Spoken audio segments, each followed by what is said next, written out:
Okay, so maybe an epilogue for all those MST algorithms. So Prima's algorithm is probably the fastest practical algorithm for minimum spanning tree.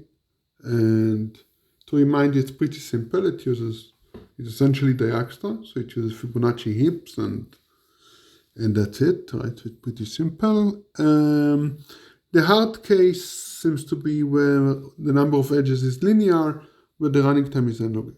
So the question that is still open is whether we can do a better algorithm where m is equal to n, right? Better than n log n. So this is essentially still open.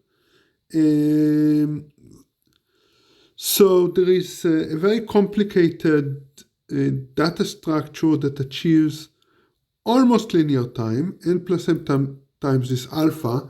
Alpha is this inverse Ackermann function, and this is an extremely complicated algorithm, so it's not something you want to use. There are other algorithms. The most interesting thing is that you can get linear time, but it's a randomized algorithm in expected time. This is the third algorithm. It's also not simple. It essentially uses the fact that given a minimum spanning tree, you can verify that the minimum spanning tree in linear time. Even doing that is hard. It's not an easy algorithm. And using that, there is a randomized algorithm to compute the MST in linear time. So this is still open, which is kind of nice because it's a pretty fundamental question. It's probably not easy, right? Because somehow sorting seems to be required, right? So the fact that you can do even better than log n is already surprising. So doing linear would be really pretty amazing. Anyway, so that's what's known.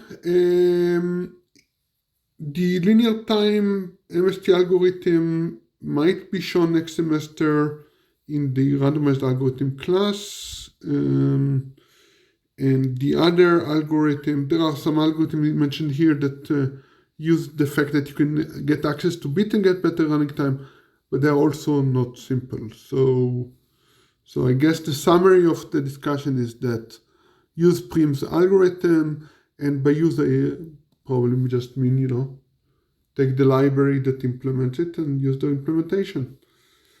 That's it.